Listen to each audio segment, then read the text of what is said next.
observatorio IPA que muestra estos datos, en donde se detalla que las pymes continúan enfrentando serias dificultades para competir en el mercado interno y a la vez para acceder a mercados internacionales. Así que vamos a hablar sobre esto con el economista y magíster en Relaciones Comerciales Internacionales, Federico Bacarezza.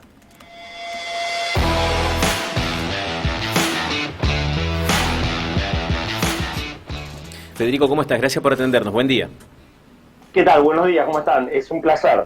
Bien, gracias a vos por este tiempo. Y para repasar, ¿qué está mostrando el Observatorio sobre la Industria PYME en Argentina? Bueno, lo primero que hay que tener en cuenta es que los sectores de la economía real, principalmente lo que tienen que ver, los sectores que tienen que ver con la producción, los sectores que tienen que ver con la industria y los sectores que tienen que ver con la construcción, todo lo que está vinculado justamente a estos tres sectores, fueron uno de los más golpeados por la crisis que venimos atravesando a lo largo del año. Y digo la crisis porque en los aspectos macroeconómicos se vienen estabilizando, lo que tiene que ver, por ejemplo, con el sector cambiario, con el tipo de cambio, pero lo que nos encontramos después es que el resto de los indicadores, los que están vinculados con la producción y con el consumo, vienen muy abajo y eso está golpeando directamente no solamente al consumo, sino también de manera muy dura al sector productivo. ¿Cuántas pymes están en situación crítica y cuántas han tenido que cerrar, según lo que va mostrando el relevamiento? Bueno, lo que mostramos nosotros es, de julio del año pasado a julio de este año, tenemos más o menos 25.000 empresas. Esto surge de el informe de la Superintendencia de Riesgo de Trabajo, que lo va midiendo mes a mes, y tenemos 175.000 puestos medidos en términos interanuales del año pasado a este año, 175.000 puestos menos. El sector más golpeado principalmente fue el sector de la construcción, es ahí donde se generó una mayor destrucción de empleo, seguido del sector de la industria y con 45.000 trabajadores y del sector de servicios. Estamos hablando de empleo registrado, ¿no? Que es empleo registrado.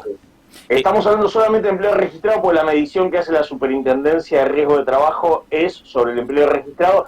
Pensemos sobre el empleo no registrado todavía. Claro. El impacto es por lo menos de casi el doble del valor en el cual estamos trabajando. O sea, sería esos 175.000 puestos de trabajo más otros 170.000 puestos de trabajo adicionales. Lo que pasa es que no tenemos forma de medir ese Claro. empleo no registrado directamente. Pero sí nos podemos imaginar la consecuencia que implica para el sector de la economía informal. Pienso, como mencionabas, el de la construcción, que empiece a disputarle el mismo mercado un trabajador calificado, no sé, en herrería, en construcciones, que sale de empresas que tuvo un desempeño en tareas un poco más complejas y que empieza a tener que competir con ese tipo de trabajador calificado, ¿no? Que va también a engrosar la fila del mercado informal y a la vez se resiente por ese tipo de desigualdades que hay también en la experiencia que tiene cada uno de esos trabajadores. Situación claramente dramática para el trabajador en esta situación. Los que más van a sufrir, los que más lo van a sentir esto son aquellos que están más vulnerables, podría decirse, en la cuestión del empleo, porque ya lo que nos vamos a empezar a encontrar es que las empresas, por el tema de la importación y por el tema de la actividad, van a empezar a ajustar su plantilla de trabajo. Durante lo que vino del año, gran parte del año principalmente, los que pagaron esta situación más caro fueron los sectores de la construcción, con las medidas que inicialmente llevó Milei con el recorte de la obra pública, que es prácticamente uno de los sectores más dinamizadores, podría decirse, en materia de trabajo en la construcción, sobre todo lo que tiene que ver en las provincias, en el interior del país. Pero también el sector privado de la construcción lo sintió muy, muy fuerte. Pensaba en la estrategia del acceso a financiamiento, créditos para el sector productivo. ¿Cómo están en el escenario ese tema para pensar las inversiones y el acceso a la posibilidad de financiamiento, créditos? Lo que sucede es que cuando se va a hacer una inversión, cuando se va a pedir un crédito es porque vos tenés una oportunidad para poder invertir y para poder ganar. ¿Cuándo vas a invertir? Cuando ves que el nivel de actividad está creciendo para llevar adelante una actividad. Por más que vos dispongas del crédito en este momento, si ves que el nivel de actividad se retrae, si ves que el nivel de consumo cae y si ves que la economía se está achicando, lo que vas a hacer no es que vas a invertir, vas a tratar de sacarte todo el excedente que puedas, vas a tratar de achicar tu plantilla de personal, vas a tratar de mejorar tus excedentes para acomodarte a esta situación, para reducir tus pérdidas, podría decirse en esa medida. Así que el tema de la inversión, que es lo que vendría unido, podría decirse, al consumo, este año la inversión bruta fija, eso justamente lo tenemos en el informe, tuvo una caída del 28,6%, o sea, casi un 30% comparado con el mismo periodo del año pasado. Una caída de la inversión bruta fija implica justamente una caída del aumento de la capacidad que tienen las empresas para poder producir o para poder prestar servicio. Entonces, por más que vos hoy tengas una tasa de interés más baja que la que tenías a esta misma altura del año pasado, los empresarios no salen a tomar crédito para poder ampliar su capacidad productiva, porque lo que están pensando es que en realidad van a tener que reducir su capacidad productiva. Federico, en este sentido, por ahí pensar de que cuando una pyme cierra no es cuando baja por última vez la persiana, sino que las pymes van cerrando en un proceso que tiene que ver con la suspensión de personal, adelanto de vacaciones, hasta que en un momento dicen, bueno, no damos más. ¿Vos en este sentido ves que existe alguna posibilidad de recuperación o de rebote de la actividad en B corta, en una pipa de Nike? ¿Qué análisis ves en el próximo semestre? Lo que se va a ver es que en la economía, después de una caída como vamos a tener este año del 3,5%, lo que vamos a notar es que los números en el crecimiento económico para el año que viene van a tender a mejorar en relación a lo que fue este año. Pero esa mejora tiene que ver con que caíste un 3,5% este año y que habías caído encima un 1,5% el año pasado. Bueno, lo que vas a ver es que en cierta medida vas a encontrar una mejora del crecimiento del Producto Bruto, pero hay que ver cuáles son los sectores que te van a movilizar la economía, cuáles son los que te van a dinamizar la economía. Bueno, los primeros que te van a dinamizar va a ser todo el sector primario, la soja, la producción primaria, el sector vinculado a la agroindustria destinada a la exportación, el sector de petrolero, el sector de la pesca, todo lo que tenga que ver con los sectores primarios exportadores.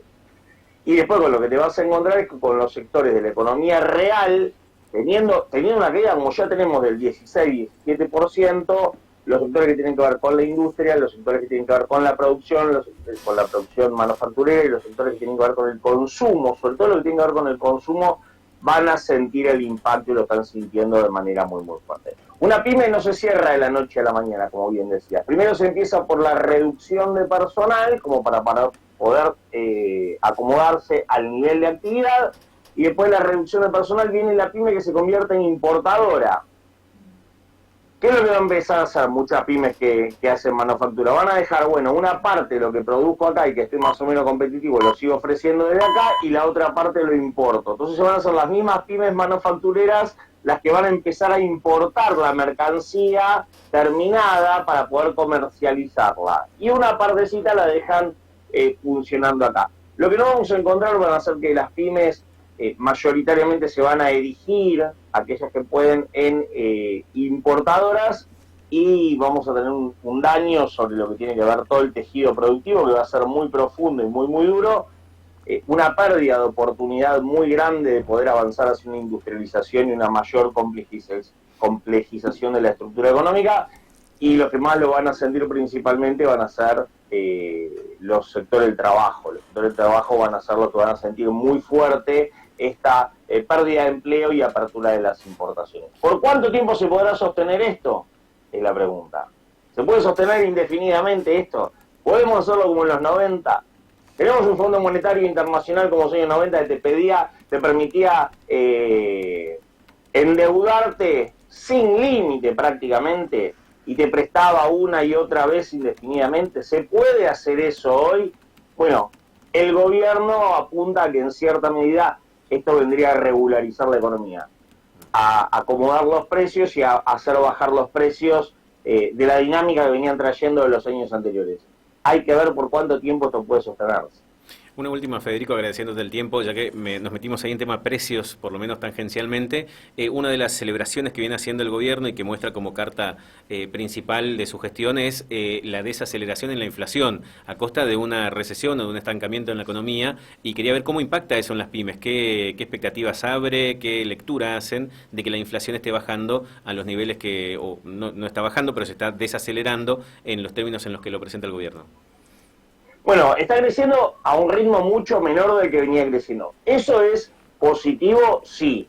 Ahora, a este valor de tipo de cambio, a un dólar muy bajo, lo que a su vez, con un dólar tan bajo como tenemos, sigue teniendo inflación y sigue teniendo inflación en dólares, en un determinado momento, habrá que preguntarse si esto es sostenible en el tiempo, y frente a una devaluación hay que pensar que si el tipo de cambio se ajusta frente a esa devaluación, ¿vuelve o no vuelve la dinámica inflacionaria? Porque ahí sí vamos a tener una recesión muy profunda y además una devaluación también muy profunda del tipo de cambio. Hay que ver si esto puede llegar a sostenerse en el tiempo. Hoy por hoy tenemos una inflación desacelerándose. Vamos a ver, esto mismo, ¿se puede sostener? Este valor del tipo de cambio, ¿se puede sostener durante todo el primer semestre del año que viene? El gobierno dice que sí. El año que viene tenemos vencimientos por 22.800 millones de dólares. Caputo está tratando de renegociar, de llamar al Fondo Monetario, de fundarse, de hablar a ver si podemos renegociar esos vencimientos. Ya hubieron renegociaciones. Vamos a ver qué es lo que dice el Fondo Monetario. El Fondo Monetario tiene la última palabra. Si en el Fondo Monetario dan el ok, podría llegar a estirarse hasta el primer semestre del año que viene. Si el Fondo Monetario dice que no o pone un pero, la verdad es que la situación podría ser un poco más complicada. Todo depende también de la gran apuesta fuerte que tiene Javier Milei, que es que Donald Trump presiona al Fondo Monetario y que el Fondo Monetario le dé el ok y le diga así, renegociarle a la Argentina, y que Donald Trump siga haciendo como una carta de financiamiento extendido de la política económica en la Argentina. Claro. Vamos a ver qué es lo que sucede. Hay muchos interrogantes todavía. Por lo menos el año ya sabemos cómo lo vamos a terminar. La pregunta es cómo vamos a empezar el año que viene. Gracias, Federico, por el tiempo y los conceptos. Muy amable. Es un placer. Hasta luego. Federico Bacareza es economista, es magíster en Relaciones Comerciales Internacionales y coordina el Observatorio de Industriales Pymes de Argentina. Radio App suena bien. Suena bien. 955. El rotativo del aire de Radio Rivadavia. Siempre antes, con la verdad. 2 minutos de noticias.